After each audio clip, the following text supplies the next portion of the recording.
In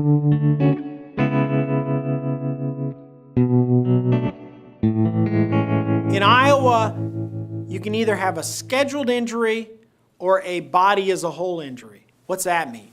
Well, your arms, your hands, your fingers are all considered scheduled injuries. Your legs are scheduled injuries.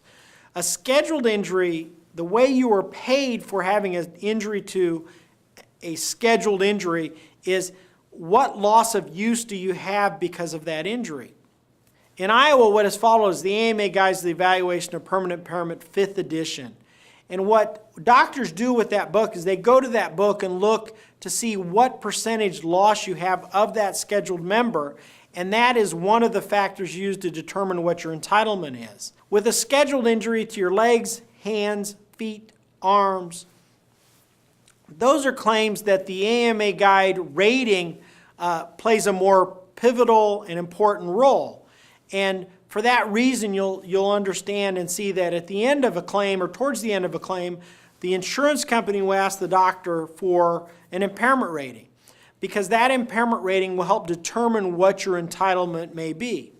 That's a scheduled injury.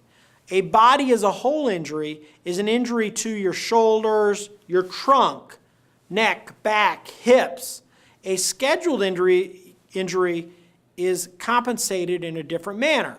With scheduled injuries, you're paid based on how does that injury affect your ability to work and earn money in the future. It's called industrial disability.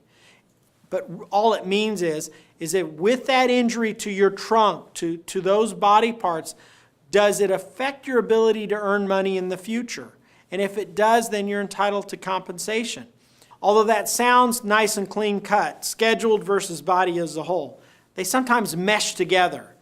And situations such as a leg injury. You can have a leg injury that turns into a complex regional pain syndrome or turns into some type of nerve injury. Those injuries, even though they may be limited to your leg, can turn into a claim that is compensated based on how it affects your ability to work and earn money. So for that reason, it's important to speak with an experienced workers' compensation attorney about your claim, because there are a lot of complexities that can make a huge difference in terms of what your entitlement is. Feel free to call my office. We're more than happy to help and discuss those issues.